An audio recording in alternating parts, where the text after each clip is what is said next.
So we saw charges and we know that charges apply force, and the amount of force will vary depending on which medium it is in, right? All of this fact we kind of got introduced. Now, to make it convenient or to handle this scenario mathematically, we have a new term called as permittivity. But permittivity of medium X and medium Y, that's air, water, so on and so forth, it's not a easy set of values. It's not very convenient to use. So we have a new idea or a new concept or a new ratio or a new way of handling this with the help of something called as relative permittivity. We're calling it as relative permittivity or dielectric constant. So it's basically a simple ratio. Okay. So if you guys remember, it's similar to the idea of, it's similar to, what is that concept? Relative refractive index. There too we have relative. The word relative is common. Refractive index, guys. Right? So what is relative refractive index? It is to do with how much bending is happening, that is how much speed of light is apparently reducing, appear to reduce in different mediums. And to handle this conveniently, to have a set of number or ratio, basically, we use something called as relative refractive index. Again, it's just a way of making things convenient. There's nothing fancy over here. It's just a definition.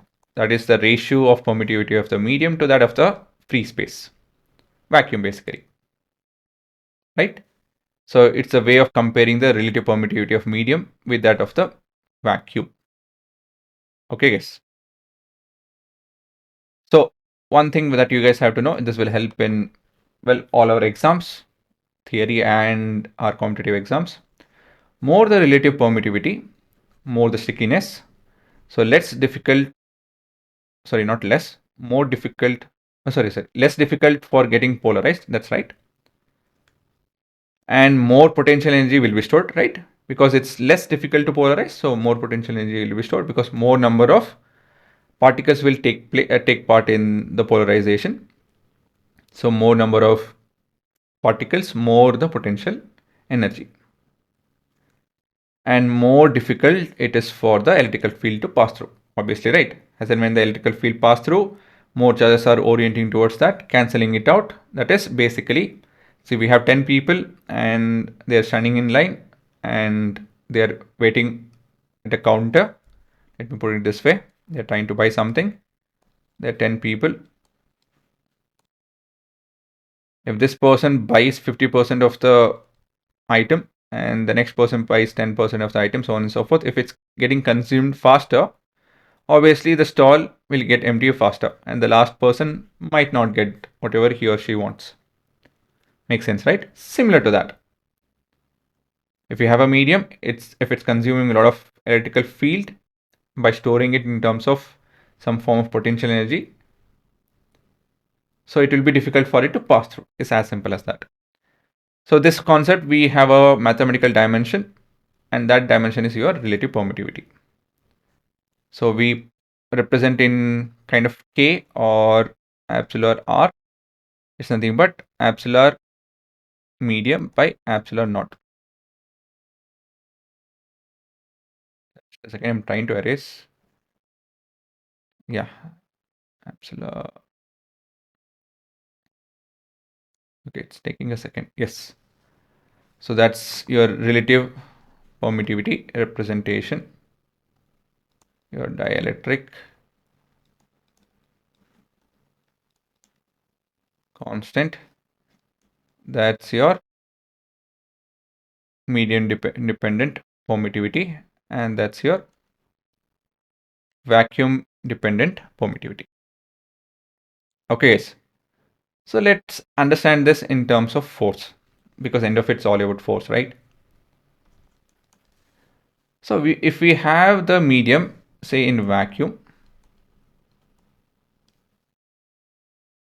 say this is the amount of force that they will experience. When it comes to this medium, obviously they will reduce. How much amount of reduction is there, what by what factor, right?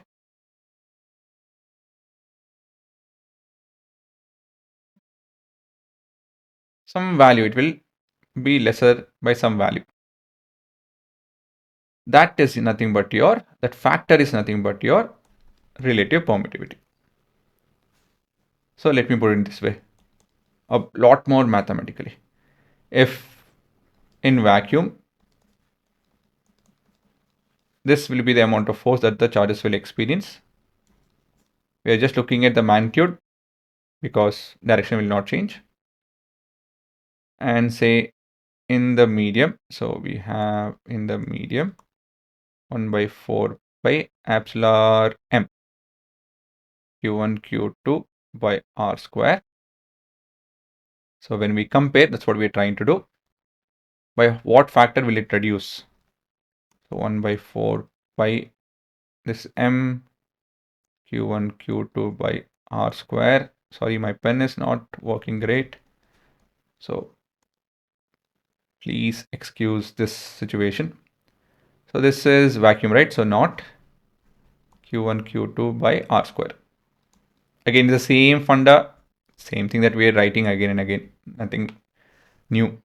4 pi will get cancelled, q1 q2 will get cancelled, distance will also not change, right? So this will go to the numerator and this will be in denominator, and that's nothing but your k epsilon r, sorry, by, oh my bad, this is inverse of k,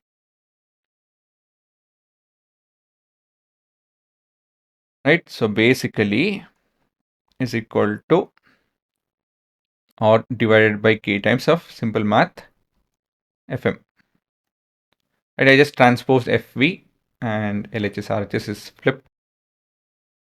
I hope you guys are not confused. Let me write it this way. Let me change the color also. Yeah, will be equal to Fv by K. So the amount of force will be reduced. So we can see it is reduced, right? That's what we're trying to tell. And how much, by what factor will it reduced? K is 1, obviously, for vacuum, because LHS is equal to RHS, so K has to be 1. For water, it is 80 times lesser. So basically, if this is, let me put it numerical, if this is 100 Newton of force, or a lot more convenient is 80 or 160, I'll make this as 160. Again, my software is not software, I think my pen is not working properly. So we keep this in say medium like water. So what will happen? It will reduce by a factor of 80. So this will be how much? Yes, 2 Newton. That's the amount by which it will reduce. Okay guys, it's as simple as that.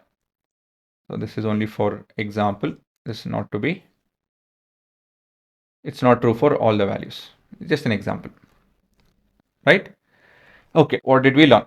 So we initially learned that charges can experience force, right, from other charges. It can be either attraction or repulsion, and that attraction and repulsion we can get the value with the help of Coulomb's law. And Coulomb's law is the very first formula we saw was for vacuum. So the question is, if we keep things in different medium, what happens? Well, the force will be reduced. By what factor? By a factor of relative permittivity, right? So relative permittivity is nothing but comparing the permittivity of material with that of the vacuum. So it's the ratio of permittivity of the medium to that of the free space. Mathematically or symbolically, it's represented in this way. So one thing that will help us is understanding that if we have more relative permittivity, the things will be a lot easier for the medium to flip around to get polarized, and so more energy is stored, and so more difficult it would be for the electrical field to pass through it, right? And in terms of force, it's quite simple. The force will reduce by some factor, and that factor is your relative permittivity. And this is your small set of derivations. So we saw an example In water, the force reduces by 80 times.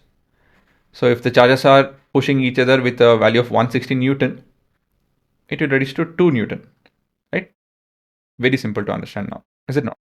See, that 80 value is very convenient, right? And that convenience is brought to you by relative permittivity. Now it's time for you guys to copy.